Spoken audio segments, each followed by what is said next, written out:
네, 2016 11월 17일 시사정담 3인 3세 시작하도록 하겠습니다. 지난 12일이었죠. 촛불 3차 집회가 활활 타올랐습니다. 그래서 시민혁명 단계로 진입한 박태진 촛불 민심이라는 주제하에서 살펴보도록 하겠습니다. 박 대통령에 대한 이 100만 촛불의 하야 퇴진 요구에 대해서 한번 살펴보고, 지금 이제 대통령은 상당히 버티기에 들어간 것 같습니다. 이게 뭐 반박도 보인다, 이렇게 이런 정도인데, 거기에 대해서와 정치권 또 한번 짚어보도록 하겠습니다. 먼저 100만 촛불 뭐 상당했죠. 예. 네. 뭐 여기 계신 분들 다 참석을 했겠습니다만, 저는 뭐 80년 5월, 그러니까 그때 당시 서울의 봄 때 하고, 또 87년 6월 항쟁 당시에 하고, 뭐 다 참석을 했었는데, 80년 봄은 사실 학생들만 모였던 거고요, 서울역에. 87년도에는 크게 보면 학생 플러스 넥타이 부대입니다. 중산층들이 많이 나왔고, 예.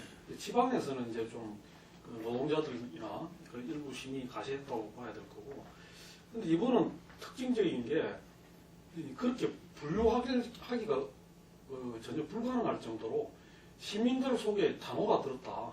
그런 점에서는 특히나 이제 아주 중고등학생들부터 해가지고 아주머니들, 애들 데리고 나온 아주머니들이 대단히 많았고, 또 연세가 지긋하신 분들도 많았고, 그래서 뭐 각계각층이 남녀노소가 다 어우러졌던 그런 한판의 축제가 아니었나 그렇게 생각이 됩니다.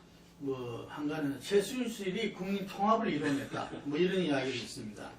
국민들이 퇴진 요구가 점점 높아지고 있죠. 예, 뭐 퇴진 요구 자체가 이제 최초에 이제 리얼미터가 이렇게 10월 25일 날 조사했을 때는 뭐 박 대통령의 사퇴 또는 이제 탄핵 여론이 42%의 수준에 불과했는데, 이제 어제 16일 날 조사된 기준으로 봤을 때는 74%로 늘어났습니다. 그런데 국민 이제 4명 중에 3명이 박 대통령의 하야 내지는 이렇게 사퇴를 요구하는 상태인데, 그야말로 요구사항 자체가 굉장히 단일하게 집약되고 하기 때문에 다른 현재 수준에서는 박 대통령이 사퇴하지 않느냐, 국정혼란에다가 국정공백, 수습되지 않는 국면이고, 국민들도 다른 요구를 받아들이지 않을 태세입니다. 그래서 굉장히 지금으로서 정치적으로 봤을 때는 긴박하고, 그리고 살얼음판 위에서 승부를 하는, 국민과 박 대통령이 승부하는 그런 국면이 된 것 같습니다. 이제 국정 지지율도 11월 1주차에서 5% 나와서 2주차는 5%가 너무 낮으니까 최고 기록 갱신한 거잖아요. YS가 그때 마지막 5년 차에 IMF 위기 속에서 6%까지 내려갔었는데, 그래서 2주차는 조금이라도 반등도 될 수도 있다 이랬는데, 역시 5%로 이렇게 나오면서 20대와 호남에서는 0%로 이렇게 나왔고, 이번에 보니까 ARS 조사를 했던 RN서치와 리얼미터도 거의 9% 수준으로 나왔는데, 내일 갤럽 조사는 또 어느 정도 나올 거라고 뭐 다들 예상하고 있습니까? 뭐 현재 추세라면 이렇게 박 대통령이나 청와대 쪽에서는 박 대통령 지지층이 복원될 수 있다, 그런 희망과 기대를 좀 가지고 상당하게 이제 움직임 같은데, 현재 국민들 여론들은 쉽게 굉장히 싸늘한 상황이 쉽게 이제 다시 녹지 않을 그런 태세입니다. 예. 그래 뭐 좀 전에 주관님 이야기하셨던 어떤 80년 봄과 80년 6월과 그리고 이번 촛불과의 어떤 가장 큰 차이가 촛불 집회에 놓은 구성원의 어떤 이 변화, 다양화, 뭐 이런 이야기를 들었습니다. 네, 그 부분을 다시 한 번 더 좀 이렇게. 네, 구성원들이 이제 이번에는 어떻게 보면 12일 같은 경우에는 사전에 이제 1년 전부터 예고돼 있던 사실 조직대우의 집회였죠. 민중대 총궐기 이런 명칭을 가지고 있는 그거였는데 사실 이 부분이 거꾸로 파묻혀 버렸어요. 다시 말해서 이 지역 지방에서 상당한 숫자의 그 노동자들이나 농민들이 올라왔던 것은 분명한 것 같습니다. 분명했고 또 그런 제복을 입고 있는 무리들도 많이 보였지만 전체가 워낙 큰 대우를 형성하고 그 속에서 이제 묻어 들어가다 보니까 그런 별도의 그게 별로 따로 노출된 게 없었다. 그러고 이제 집회를 진행하는 과정에서도 그런 다양한 어떤 요구들이 녹아들기는 했습니다만 큰 흐름에서는 대통령의 하야, 즉각 퇴진 이쪽에 초점을 맞추면서 아주 다양한 그 방식으로 진행을 했고 특히나 이제 좀 저걸 했던 거는 시민들이 좀 그 흥겨운 분위기에서 즐길 수 있도록 문화 공연들을 많이 이어가지고 그런 것도 어떤 달라진 시기 양상의 그 한 부분이 아닌가. 굉장히 좀 어떻게 보면 80년대 같은 경우에 저희들이 굉장히 비장하고 경찰들하고 거의 혈투를 벌이는 그런 상황이었다면 이번에는 아주 평화롭고 흥겨운 분위기에서 애들한테도 민주주의의 상교육장이 되는 그런 효과가 있었다. 외국 사람들도 굉장히 한국의 그런 문화에 대해서 한편으로는 놀라고 한편으로는 부러워하는 그런 현상들을 많이 봤습니다. 그리고 요 며칠 전에 언론 보도에 따르면은 비폭력 시위가 그 정권 교체로 성공한 케이스가 70% 정도로 오히려 더 높았다. 예. 폭력 시위보다 뭐 이런 것도 났습니다. 그런데 우상호 원내대표가 그 촛불은 촛불대로 하는 거고 정치인들은 국회는 국회대로 해법을 찾아야 된다. 이런 이야기를 했는데 어쨌든 지금 이제 더불어민주당도 박근혜 퇴진으로 이제 당론을 모았잖아요. 예. 네. 이런 점에서 전부 다 지금 이 해법이 어쨌든 간에 야당은 큰 틀에서는 하나로 모아진 게 아닌가 이래 보는데 어떻게 보고 계십니까? 예, 야당이 그동안 이제 그 12일 촛불 이후에 약간 혼선이 있었죠. 그러니까 추미애 대표가 단독 영수회담을 저희하면서 이 부분에 대해서 시민사회로부터도 따가운 그 눈총이 있었고 또 야권 공조가 그것 때문에 깨지는 거 아니냐 이런 우려도 저희가 됐습니다만 다행히 이제 그 철회가 되면서 일단 공조의 그거는 그 틀은 유지가 되고 있다고 볼 수 있을 것 같습니다. 다만 그런 틈이 생기면서 그동안 어떤 잠복되어 있던 야권 내 주도권 경쟁이랄까요? 이런 것들이 다시 조금 이제 대두되는 그런 모습을 보이고 있고 저는 뭐 우상호 대표의 이야기가 그 타당하다고 봅니다. 결국은 촛불은 촛불이고 또 최종적인 어떤 그런 그 뭐랄까요? 그 정치적 해법은 정치권에 찾는 게 맞는데 다만 어느 시점까지 결국은 촛불의 그 열기와 강도가 어떻게 유지되느냐에 따라 가지고 정치권 또 대통령까지도 결과적으로 그게 외일 수밖에 없기 때문에 지금에서는 두 개가 꼭 분리된다 이렇게 보기는 또 어려운 측면도 있는 것 같습니다. 네. 근데 지금 청와대에서는 어쨌든 간에 지금 이 2차 담화와 그다음 100만 촛불 이후에 이 잠잠히 있다가 지금 오히려 공세로 지금 반격으로 나서는 거 아니냐 이런 이야기가 될 정도로 지금 이제 그 LCT 수사에 뭐 여야 정치인 포함해서 지휘부활을 막론하고 엄단하라 그리고 외교부 차관도 임명을 강행하는 등 대통령으로서 국정 운영을 갖다가 이렇게 그 챙기겠다는 것을 나타내고 있습니다. 네. 어떻게 보고 있습니까? 현재 박 대통령은 이렇게 검찰 수사를 앞두고 있습니다. 네. 근데 이 검찰 수사가 굉장히 박 대통령에게는 이렇게 좋지 않은 방향입니다. 네. 특히 이제 안종범 전 정책조정수석하고 정우선 전 부속 이렇게 비서관이 모든 자기가 했던 행위들의 부분들이 박 대통령의 지시라고 다들 검찰에서 진술을 했습니다. 네. 이 부분에서는 이렇게 박 대통령이 최순실 게이트의 피해자라는 그 패러다임 자체가 형성이 안 됩니다. 게이트의 몸통이다. 이런 식으로 형성돼 있고 검찰 또한 그런 방향에서 이제 시시각각으로 조여가는 상황입니다. 그러다 보니까 검찰 조사를 이제 지금 이제 받느냐 마느냐 부분까지 아직도 실갱이를 하고 있는 상황인데, 현재 박 대통령한테 걸린 범죄 혐의가 직권 남용 등 강력죄, 내용죄 여러 가지가 쫙 깔려 있습니다. 이런 상황에서 이렇게 혹시라도 밀리면은 대단히 위기가 더 큰 위기가 온다고 보고, 그런 의미에서 이렇게 반경 내지는 역공을 취해 나간 것 아닌가. 실질적으로 이렇게 현재 상황에서는 본인이 이렇게 더 이상 밀릴 수 없다. 지금까지 가다가 좀 이제 자칫하면 이렇게 뭐 하야내지 퇴진으로 밀리면 끝이다. 이런 심리적 압박을 갖고 있는 거 아닌가 이렇게 판단이 됩니다. 예, 16일 상황에서 눈여겨볼 대목이 이제 그 몇 가지가 있는데, 하나는 이제 수사를 받지 않겠다고 이야기를 했던 부분이고, 또 한 쪽에서는 친박이 그동안 잠잠하게 있다가 16일 날 다 총 결집을 했죠. 결집을 해가지고 거기서 이정현을 중심으로 똘똘 뭉쳐갖고 대통령을 보호하고 당을 지키자, 뭐 이런 식의 어떤 결의 비슷한 걸 내놓고, 또 그러고 이제 저녁 무렵에 그 LCD 그 수사를 그 강도 높게 해가지고 빨리 진상을 밝혀라. 근데 이 부분이 나오면서 상당히 이제 이거는 거꾸로 지금 LCD 조사라는 것이 이제 한간에 떠도는 루머가 그 야권의 어떤 그런 그 대권 주자나 야권 사람들이 많이 걸려 있다. 특히 이제 부산을 연고로 하는 그런 이야기들이 나오면서 이건 뭔가 의도된 역공이 아니냐 이런 설이 많았습니다. 근데 이제 오늘 와서는 또 분위기가 이제 또 바뀌는 게 그러고 나서 여론이 굉장히 더 안 좋아졌다는 걸 그 실감을 하는 것 같습니다. 청와대가.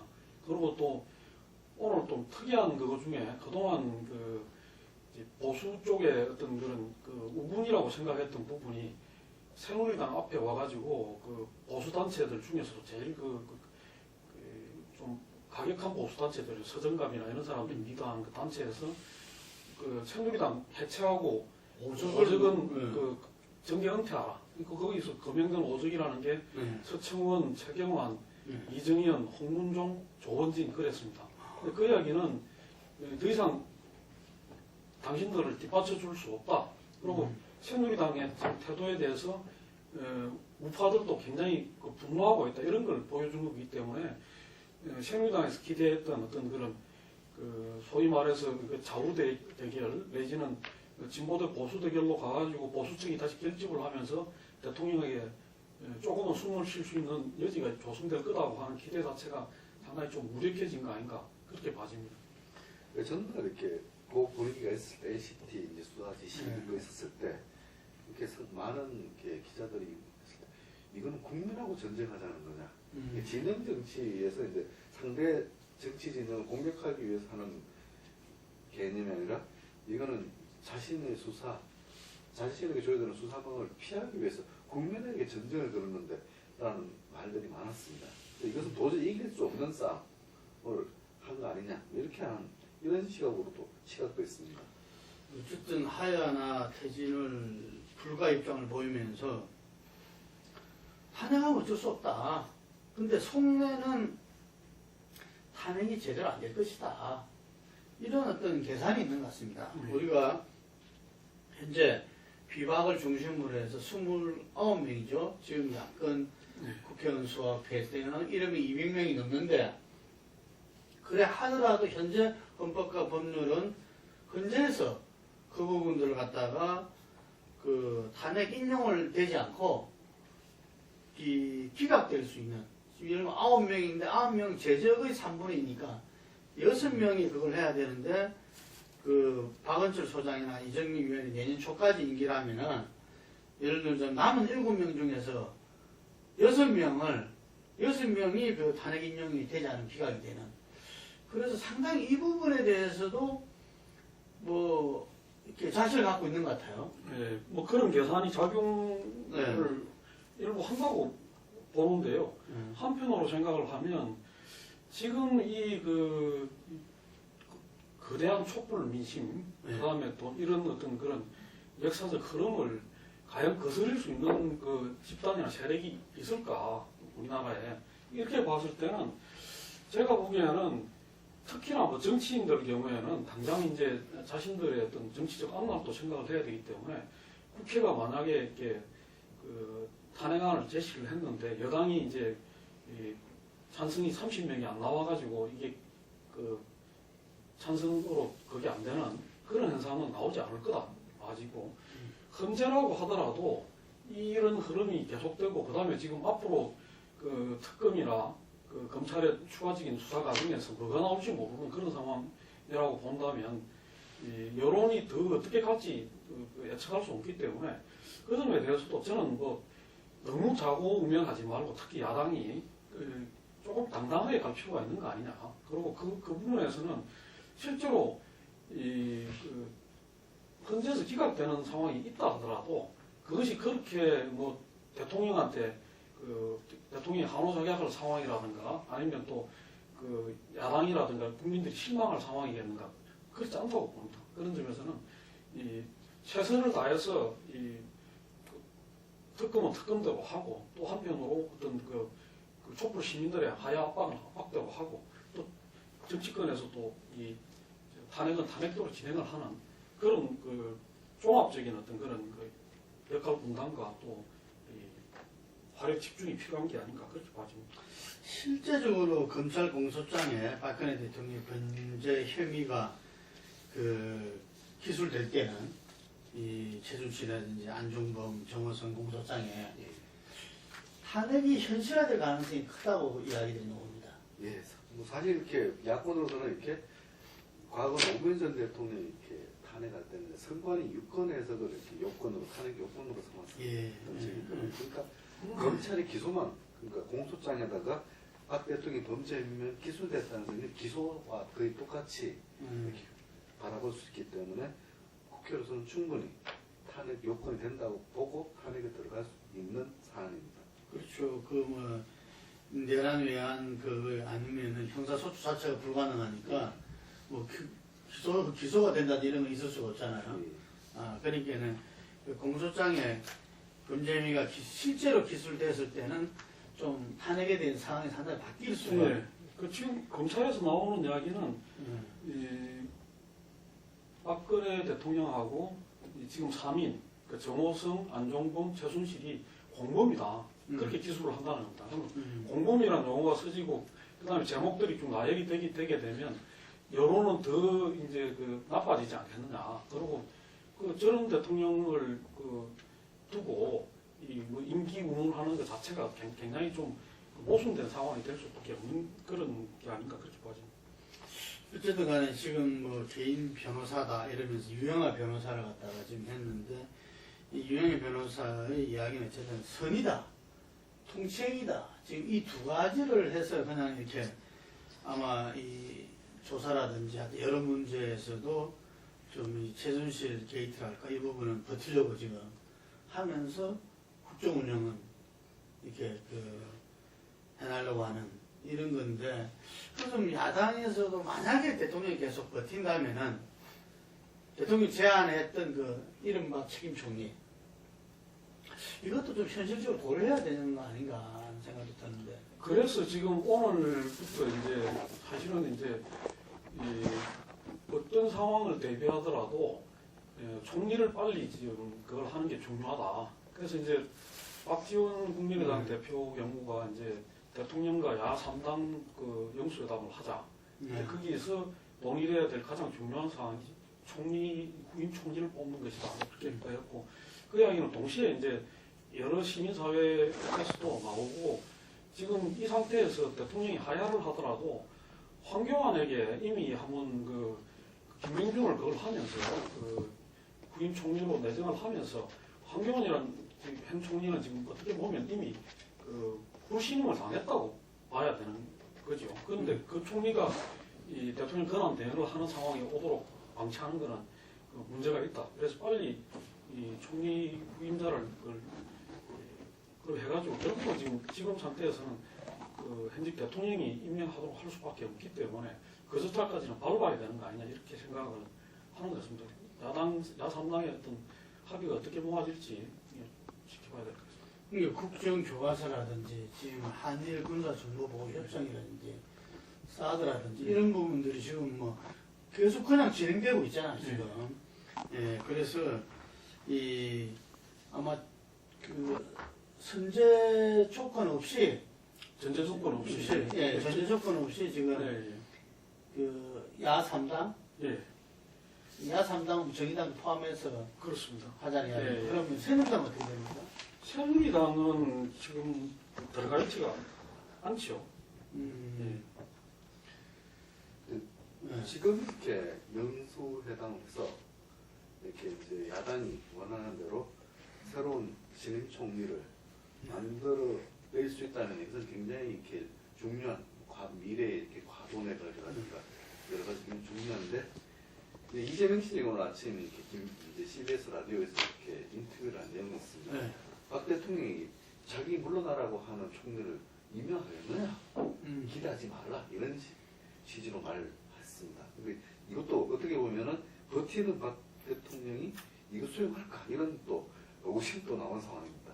근데 이제 그 점은 거꾸로는 또 그 점이 있습니다. 박 대통령이 전번에 이제 국회를 찾아와가지고 예. 국회의장에게 그 국회에서 추천을 하면 받겠다 그렇게 어떻게 보면 약속을 하고 간 거죠. 국민 앞에서 당시에 굉장히 근데 굉장히 뭐좀 얼이 빠진 듯한 이런 예, 분위기였다고 그러더라고요. 그러니까 국회를 찾아와서 야3당 당수들하고 어떻게 보면 먼저 영수회담을 하겠다고 왔던 거 아니겠습니까? 근데 야당에서 거부를 하니까 그러면 국회의장이라도 만나겠다 해서 의장한테 그런 이야기를 하고 왔는데 지금에 와서 제가 보기에는 이 야3당이 합의를 해갖고 이 총리 문제를 그걸 하게 되면 새누리당이 나서가지고 결사 반대하는 그런 모양새를 취하기가 굉장히 어렵습니다. 지금 새누리당 내부 사정으로 볼 때. 그렇다고 한다면 그걸 받아가지고 이 대통령에게 넘겼을 때 대통령이 과연 이전까지 약속을 깨고 안 받을 수 있겠느냐. 그 점은 상당히 또 지금보다 또 다른 차원에서 곤혹스러운 그런 상황에 보일 가능성이 많다. 이게 야 3당이 박근혜 퇴진으로 다들 당론을 모아서 함께 공조하기로 돼 있는데 일단 대통령과는 그 말 또 전하지만 이 총리 네. 책임 총리에 대해서 일단 인선을 하자. 네. 현실적으로 여러 가지 네. 부분에서 총리라도 빨리 바뀌어야 되겠다. 이런 현실 정치적인 네. 판단인 것 같은데 오늘 3당 대표들이 아마 회합을 한 모양인데 거기서 이런 이야기가 나왔는가요? 그 이야기를 이제 제시를 하겠다고 제안을 박지원 이제 국민의당 대표가 하겠다고 했고 아직 결과는 아직 나오지를 않았습니다.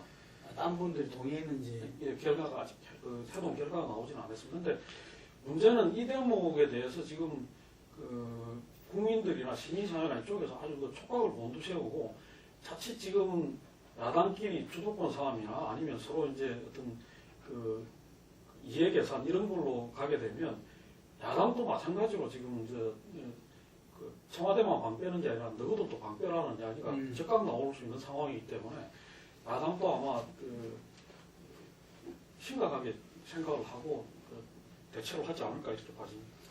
예, 지금 잠깐 야당의 대선 주자를 할 수 있는 문재인 전 대표와 안철수 전 대표가 다들 이제 박근혜 퇴진 속에서 이 부분을 논의하고 꾸려나갈 어떤 시국회의를 제안했습니다. 그렇지만 그 구성에 새누리당이 포함되느냐 안 되느냐 문제가 아마 차이가 있는 것 같은데 그건 어떻게 보십니까?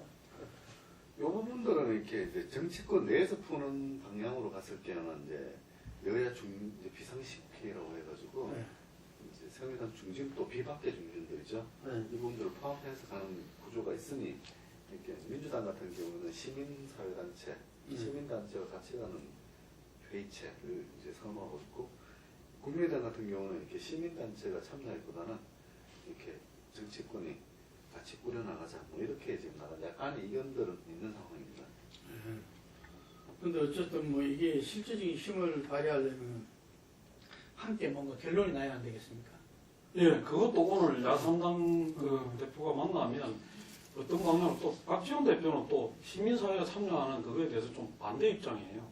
시민사회가 들어와서 언제든지 같이 할 수 있지만은 회의체로 같이 묶이는 거는 이 서로에게 안 좋을 수 있다. 과거에 그 정치권이 시민사회를 활용한다 그런 것도 있고 있기 때문에 그 회의체로 묶이는 거는 바람직하지 않다는 생각도 갖고 있고 해서 조금씩 다 차이가 있습니다. 그래서 이런 부분들을 어떻게 조율을 해낼지 이런 것도 오늘 좀 지켜봐야 될 때문 같습니다. 예, 결과가 나오면 저희들 요 3인 사무직 기사에는 반영하도록 하겠습니다. 마지막으로 지금 새누리당 내에서도 지금 이제 이른바 비상시국회입니다. 예, 예. 비상시국위원회 그래서 대표단도 구성하고 지금 가고 있는데 김무성 전 대표는 어쨌든 탄핵에 들어가야 된다 이렇게 이야기하고 비박계인 김용태 비박계인 누구죠? 김성태 의원은 국정조사위원장을 맡으면서 하여간 굉장히 강경하게 나가는데 근데 친박은 친박대로 지금 이제 금방 좀 전에 말씀하신 대로 16일 날 회합을 갖고 상당히 이제 이 자기 지도부를 지키고 이게 당을 중심을 갖다가 잡기 위한 어떤 내분에 들어간 것 같아요. 예. 실질적인 이제 거의 내용적인 분단 상태 이렇게 봐야 되지 않겠나 싶은데 문제는 이제 지금 양쪽 다 이제 여론을 의식을 하고 그걸 보고 있죠. 그러니까 친박은 이 보수 대통령 지지층이 좀 결집을 해가지고 힘을 실어주기를 바라는데 아까 말씀드렸듯이 오늘 여기에 현상이 발생을 했고 또 이제 비박계 같은 경우에는 저렇게 가려고 해서 오늘 같은 경우에 이제 이 권성동 위원장이 법사위원장이 이제 반대를 하다가 급격하게 이제 정인석 대표가 설득을 해가 바뀌고 태도가 바뀌고 한 거 보면 조금만 이제 조율이 되고 비박 전체가 이렇게 한 어떤 보조로 가는 쪽으로 조금 그게 컨트롤이 돼 가는 거 아니냐 그렇게 봐집니다. 그런 점에서는 오히려 지금에서는 친박 쪽의 움직임이 탄력을 받기보다는 비박 쪽이 조금 더 탄력을 받을 가능성이 높지 않나 이렇게 봐지는 것 같습니다. 예. 본래 이제 국회의원의 구성은 7대3 정도가 네. 친박 비박인데 상당히 지금 이제 친박 핵심들 외에는 이렇게 이 다수가 어떤 좀 이렇게 움직이고 있다, 변화하고 있다 이런 게 있는데 아마 이 부분도 지금 이제 상당히 내일 모레 예. 또 4차 이 촛불 집회와 그리고 이 최순실의 어떤 공소장이 어떻게 명시되는가 조사가 19일날 받는다는 이야기도 있습니다. 지금 대통령이. 예, 아직 결정 나가 발표하지는 않았습니다. 예. 지금까지는. 근데 어쨌든 이렇게 청와대가 이렇게 계속 조사를 거부하는 것은 이 공소장에서 아예 빼고 싶어하는 욕심들이 있거든요. 예. 근데 검찰은 이렇게 넣겠다는 입장이고 안 받으면서 어떤 식이든 받진 않을까 받을 것으로 보이는데 이 부분도 또 지켜봐야 될 것 네, 같습니다. 그러니까 19일 날은 아마 촛불 집회가 청소년 문화재 중심으로 열린다고 합니다. 그러니까 이제 오늘 그동안 수능 시험이 있었죠. 네, 수능 시험이 끝나기 때문에 그동안 수능 때문에 이제 못 움직이던 학생들이 대거 나올 거다 그렇게 봐가지고 19일 그거는 전국에서 산재해갖고 하되 이 청소년 문화재 서울에서는 그렇게 간다는 거고 20일 날 이제 이 최순실 등의 나머지 사람들은 조금 기한이 남았습니다만 동시에 발표를 할 예정이라고 그럽니다. 수사 발표가 나고 공소장이 나올 거라고 생각이 되고 그 이후에 이제 26일 날 또 대규모 이제 결집이 또 예정이 돼 있죠. 그래서 이 한겨울이고 지금 상당히 이제 합니다만은 내용적으로는 아주 뜨거운 겨울이 되지 않겠냐 그렇게 봐집니다. 예. 지금 요 한 치 앞도 내다볼 수 없는 어떤 전국 상황인데 결국은 촛불로 명명되는 어떤 국민의 민심, 민심이 어떤 뜻하는 방향으로 이 국정 수습과 정상화 이루어져야 되지 않겠나. 여야 정치인들도 바로 그 민심의 향방에 가장 기울여야 될 때라고 봅니다. 오늘 여기까지 하겠습니다.